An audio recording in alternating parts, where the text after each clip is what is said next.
Hey, experts listeners. I want to key you into something that we do very special here at Ops Experts Club, and that's a masterclass. We have a free masterclass called Foundations That Scale. And the great thing about this masterclass is it's for operation professionals who are growing businesses. One of the most dangerous things you can do as an operator is grow businesses on a foundations that's not stable. So in this particular masterclass, we take apart all of the inside pieces of your team, your tech, and how they're using time. And we make sure that you're building on a foundation that's stable. So if you want to check out a great masterclass completely for free, go to foundationsthatscale.com. We'll see you there.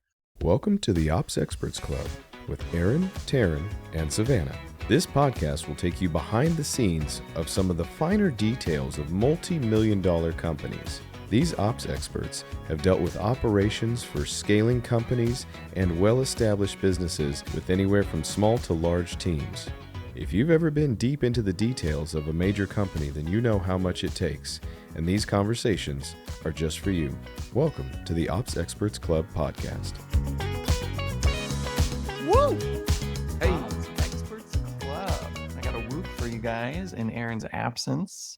For those of you listening, you missed Aaron's whoop this week because Aaron is not on the call this week. Instead, we have fellow ops expert collab mate, Ben Clatterbuck. Ben, welcome. Good day to you all. It's good to be here. Good to be here. Glad that I get to stand in for Aaron. I'm sure he's having a blast down in Belize right now, but it's nice to be a stand-in for the week. Yeah, he's in his favorite spot with his favorite people. Not us, unfortunately. I haven't been down. Let's see, we went to Belize 2 years ago. It was it's awesome. I love it down there. I would love, except for the heat was pretty wild. I mean, over on Coffee Experts, Drew talks about it all this time. We always make fun of him. Then we went down there and I was like, oh my God, it's hot down here. Yeah, a different feeling for sure. It's also one of those places I never even really heard anything about until Aaron started talking about it. No, it's true. Same here. And then he was like, yeah. And everybody speaks English. English is the native tongue. I was like, wait, where is Belize? What is this some weird place you're talking about? Yeah, well, that's great, Aaron. Hope you are having a blast there as you listen to this in the future. But today, there's us. And one thing we've got going on in our world, which is a pretty usual cycle, and we're just hitting one right now with a couple different clients, is migrating away, offboarding clients. Mhm. Of course, with our business model, we kind of lean towards this direction anyways. We don't try to be permanent solutions. Yep. We do have people that keep us for years to fill some roles. Outside of that, we like to get in there, do our thing, and uplift the business to be able to take on what they can do on their own at some point. And so Mhm. that means at some point we will be offboarding. Yeah, kind of the end of the client journey, which be a happy, sad moment. Mhm. If Funny. you're doing I it mean, for the right reason. yeah, we've had such great clients over the years too. It is a little sad sometimes when you have to say goodbye. You forget. I mean, I've had clients who bought, when my kiddo was born, sent me like, baby clothes from Amazon, like just great clients. And then at some point they're like, hey, you know what? I think we got this. You're like, oh, it's offboarding time. A sad day. Yep. Yeah, and so that's the good scenario is when they've got this and they are ready to just graduate into their own little world. Yep. And at that point, we do our best to offboard and set them up even better than when we started, Yep. because how you leave a client is sometimes more important than how you started with a client. And that's going to say a lot about who you are as a company if you work with clients and whether or not they're going to refer you to other people. Yeah. I mean, even it's a good habit to get into, just doing it well, because I mean, it always, when you're the one doing the offboarding, it's not as bad as if you're the one who's being offboarded and it's not done well. If you're the one who's saying, okay, see you later. Yeah, that's not a great way to do it. And it probably sucks. But if you're the one who's like losing a contractor or losing a vendor and they just disappear on you or don't offboard well, that's when you're like, oh shoot, this sucks. Yeah. I've worked with many clients and had to be the one to get rid of contractors, and it always goes one of two ways. It's just like you get a reply and it's like, okay, it's radio silence Mm-hmm. and they're gone. Or you get a reply and it's like, awesome. What do I need to do to finish this out? Yep. before we move on and part ways. And yeah, taking that high road there is going to be whether or not we give that contractor a testimonial, refer them out to other people. Absolutely. It's going to say a lot. So at the Collab team, that's us. We do our best. You ready to move on? Absolutely. Let's jump on a call. Let's see what we're in the middle of. Let's get a list going. Let's see what projects we can absolutely finish in the next month. We always like to just do a 30-day, give us 30-day notice just so we can finish strong. Mm-hmm. I mean, of course, people can do what they want and just ask us to stop working. If it's a payment issue and they can't afford it, that's fine too. But we do the 30 days just because we want to be able to finish strong. And if we have that notice, we know what we're working towards in the next 30 days. Mm-hmm. Especially since typically at that point, gearing more towards the end of the life cycle with a client, hopefully up to that point, we've SOP'd out everything that we've taken on. We've probably at that point hired a couple of positions that will begin fulfilling what we were doing. The reason why we were brought in the first place is, maybe you've lost, your head of finance, or maybe you've lost your head of operations, or maybe you're just growing so fast so you don't have any of those. So you need some like temporary, like quick come in and help out. So ideally, at the point of the end of the life cycle, we've hired out those positions. We've probably onboarded them, started doing some training with them, handed over materials. So really what we're doing is just, towards the end of it is just keeping those projects going, or running a few more projects that nobody has time to do. So if you give us a little bit of time to say, okay, here's what we're working on. It's if we're done in the next 30 days, that should give us enough time to either wrap this project up, or at least wrap it up enough to be able to hand it off to that position that we just hired for, so that they can then carry forward this project. If it's a quarterly rock, or if it's, working on maintaining some certain systems, at least it gives us the time to say, here's how you need to maintain this going forward, or here's as far as we could get in our time. And here's what you need to do to finish out this rock or this major project after we leave. But if you just cut it off and just say, hey, we don't need you guys, we're going to end this now, that's totally fine and doable. It's just, you kind of have to know on your end too, as the client, that you may not get that perfectly wrapped, little present gifted to your team. It's going to be a little bit of work with them trying to figure out what we were doing and then keep that moving forward. So that I always advocate for, just give us a little extra time to wrap everything up for you. Mm-hmm. Yeah, absolutely. And they might not understand we're not just sitting around waiting for work. Like we might be in the middle of 5, 6 different projects at any time for somebody. And so just being able to wrap those up, make it work, complete it, organize it, get it to them is a great feeling for us too, not just for their benefit. And another thing we had to do we sent off a list. Here's everything we're in the middle of, and we won't be able to finish this in the next 30 days due to our hours we have with you. So what would you like us to prioritize? So I kind of put it in their court and lets them get the choice of, okay, these are the 3 things I would love for you to complete by the end of the month. One thing I like to typically do too, and I think it's one of those things that you don't think of, if you're not used to offboarding clients, you don't think of it until it's probably too late. But most of what we do and how we work is through Google Workspace, right? So we're creating a lot of documents, SOPs, sheets, whatever it may be, just overall assets. And if those are kept within our own workspace or G Suite, then if you offboard us, or if you're being offboarded, all of those files stay with us, which you as a client don't want. So I think it's super important, if you're ever in the sort of space that we are, where you're an operations team, where you're helping operationally, to make sure that every asset that's made by you is owned or can be transferred to the client that you're working for. A lot of what I'll do is recommend, if we do get that, hey, we're going to be ending the contract in 30 days.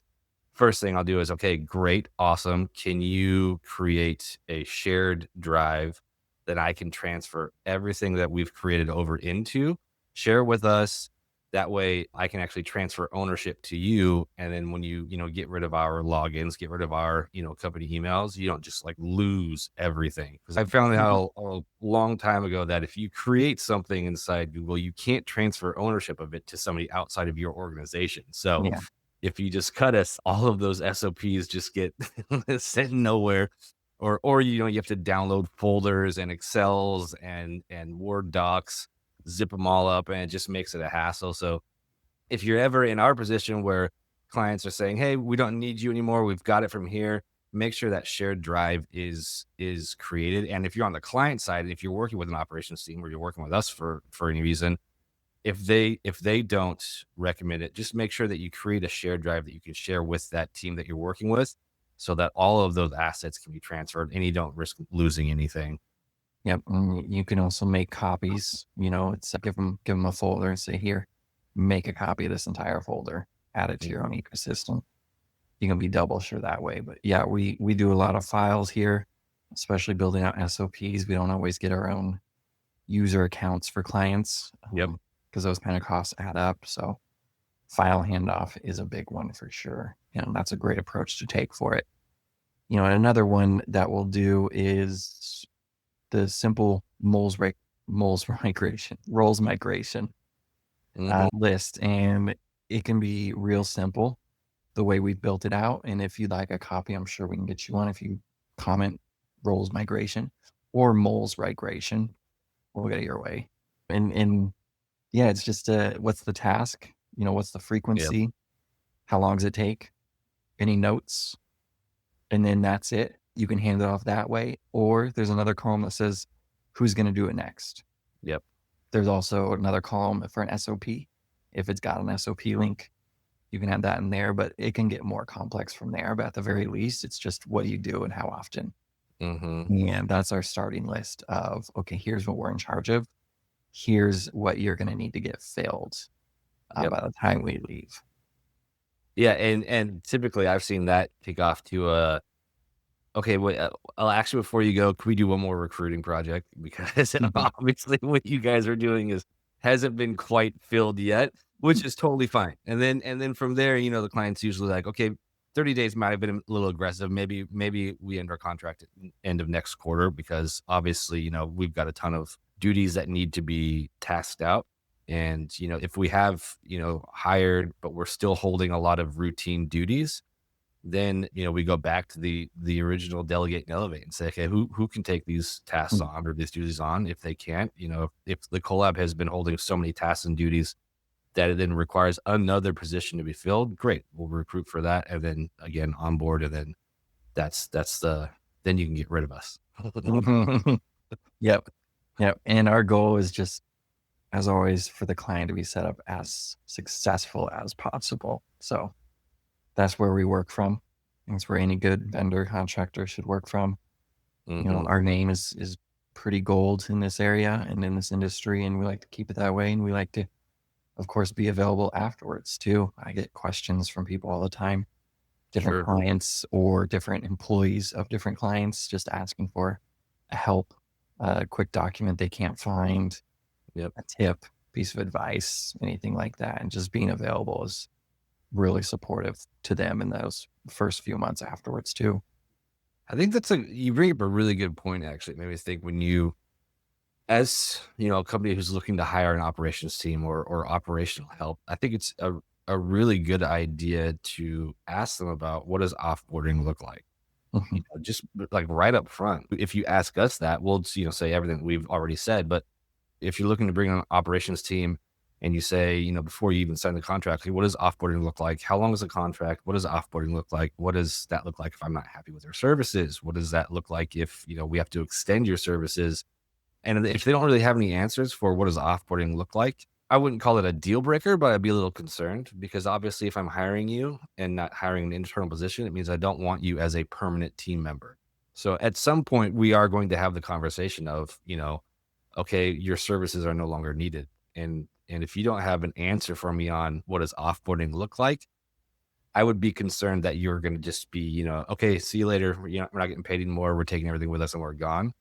Hopefully, teams wouldn't be like that just for reputation's sake. But I think that's a good question to ask if you're looking to hire on any sort of contractor like that. Just be upfront and frank with them. Okay, what does it look like when we're done here? Yeah. I mean, that's not a bad thing. And it's almost like, what's our definition of done here when we're done with you too? It's something we have, definition of done, working with the Collab team. That's why we kind of have 6 to 12 months commitment is, we want there to be a definition of done. We want there to be an endpoint, and you can ask us how we're going to offboard. and we'll have some good answers for you. As we're discussing here, we can even point to this episode and say, here's how we offboard. Here's what Yeah. No, it's true. I mean, every company, I mean, it's great to bring in contractors and it's great to bring in vendors to, kind of snipe and really go after issues that you have. But again, like you want those people in the long term internally on your team that you can work with. I mean, we work with a few clients who work with not only us as contractors, but other outside contractors. And they're great for working through tasks needed. They're great for if you need contractors for your tech stack who are really smart in that tech stack. They could do a lot of great work for you, but they'll never have the drive to make your company succeed as much as an internal team player would. You know, just for the very nature of they don't work for you. They work for somebody else. So it's always more beneficial to have internal team, and we'll always advocate for, having, bringing us on board. But that's only because we will push you to say, try and push you in the direction of, hey, we're not here forever, 6 to 12 months. If you need us longer than that, great. Of course, we're not going to say no, but our aim is to always push you in the direction of get yourself an internal team. We're here to bolster you until you can get to that point so that you have, people on your team that are really, really laser focused on your company. Yeah, for sure. You have any horror stories from offboarding any contractors? Oh man. Nice. Yeah, I mean, I've had clients who in the past who, just ghosted us. It wasn't the other way around. Try to communicate with them and just don't hear anything until finally an email comes across a few weeks later saying, "Hey, we don't need your services anymore. We won't be meeting next week." And you go, "Okay, then. Well, here's everything I had." That's kind of that one where it's like, "Well, here's everything that we were in the middle of. Point me to who I can send this over to try and get stuff done." That's been a big one. That was a big one. There are horror stories of offboarding. I think that's really the worst one I've had. I've had clients in the past where the offboarding kind of just drags out, where it's kind of like that. We're going to end our contract in 30 days. And then it's like the 30 days we're like, okay, here's everything we're working on. And it's kind of that same one. And they're like, well, actually, maybe 2 more weeks, maybe 3 more weeks, maybe 4 more. And it kind of drags out that like that. At some point we have to go, okay, do you guys want us here or not? Just give us a set answer, because we can't do, okay, we're done in 30 days. No, wait, 2 more weeks. No, wait, 3 more weeks. No, wait, 4 more weeks. That's tough to work around that, because we're constantly like, okay, here's what I've been working on for 2 weeks and hand it off. Oh, wait, here's what I'm working on for the last 3 weeks and hand it off. So those are the 2 big ones. It's either the client just completely disappears, or the client wants to offboard, but just kind of is scared to, I guess, would be the essence. Yeah, that's a good one. You think we had a client recently we're working with, and they stopped using a vendor, and the vendor was saying they were owed some payments. Oof. And was keeping all of the digital files that they had. Oh, that's rough. Until the payment finished. And the headache was they did not have a clear financial system in place. So determining whether or not they were right or wrong about payments was a mystery. That's rough. Yeah. And the sucky thing about that is both parties are kind of in the right, and both parties could be in the wrong too. And that's where it comes down to, like, what is that initial agreement that you signed with the vendor? Mm-hmm. We own all assets, or is it we own all assets as long as payment is fully made? Like, there's a lot of contract intricacies there that could get you in trouble if you're not careful. Yeah, for sure. Yep. And it resolved over time just by paying them. And they got their raw footage files, and everybody went their separate ways, and nobody got a referral. Yeah, right. That is the kind of that's the dangerous game you play with places like Fiverr these days, where it's like, it's really nice because, like, I could get a videographer in like 30 minutes. But the problem is, like, the marketplace on Fiverr is so huge that you're kind of going based off of reviews from other people who have contracted their work, but you never really know. And if their contracts, super different to what you're used to seeing, you just sign and agree. Like, it can be a toss up, and you can end up in situations like that where somebody's done, a bunch of photos from one of your events or a video from one of your events, or they're, creating an email campaign or something, and there's a little disagreement, and all of a sudden all of that, if we lose all the pictures for our live event we just did, that would suck. Like we have Mhm. like all of our social marketing is just down the drain. So Fiverr and platforms are like that are great because they make picking up contractors super, super quick and easy and convenient. But again, it doesn't beat having an internal team member in that place instead. Mhm. Yep. Yeah. So, I mean, we talked about how we would offboard, but if you're offboarding a client, make sure, you go back to that contract. What did that contract say Mm-hmm. before you offboard? Mm-hmm. Be clear. What's the expectation there? They might have a 30-day notice too, Yeah. which is fine. It's pretty standard. They might not. But at the end of the day, too, what have you paid them? Are you paying them forward? Are you paying them behind? So are you paying them for work they haven't done yet or for work they did and are billing for? That's a big Mm-hmm. one, too. But yeah, on our end, files, access, meetings, task list, roles migration, making sure all that's organized, sent over to the client, SOPs of anything we're doing, Yep. account ownership, making sure we don't own anything ourselves. All that stays with the client. Yeah, account migration, that's a big one too, because as we're working with clients, and signing up for new platforms or creating new platform logins, that's a really big one that can easily slip your mind of like, oh no, that's right. We signed up for your help desk under a Collab email, not your email. We should probably make sure that we get those logins changed and over to you. Yeah. Yep. That's an easy one to miss for sure. Mm-hmm. But you learned from that. We learned not to do that anymore and never set up texting your own phone number. Two-factor authentication. There's another one. Oh man, Oh yeah, the things you learn over the years, it is true. they get you. Well, that was good. That was a nice discussion on offboarding. Yeah, it was fun. Yeah. It was nice to be here. Good. I'm glad. I think Aaron keeps traveling. We get some more guest appearances from Ben, or you can go over to Coffee Experts Club. Check out Ben every week, talking coffee with Drew. All week, every week. Yeah, it's fun. It's a fun little place over there too. Yeah. Kind of like ops experts, just coffee experts, which there's ops and coffee too. That's true. That's true. The worlds are actually much more similar than you'd think. Mm-hmm. Yeah, there's just a lot more hard cost of goods on that side. Mm-hmm. It's easier to count. Oh yeah. Awesome. Well, thanks, Ben, for jumping in. We Yes, appreciate sir. it. And ops experts people, we'll see you again next week.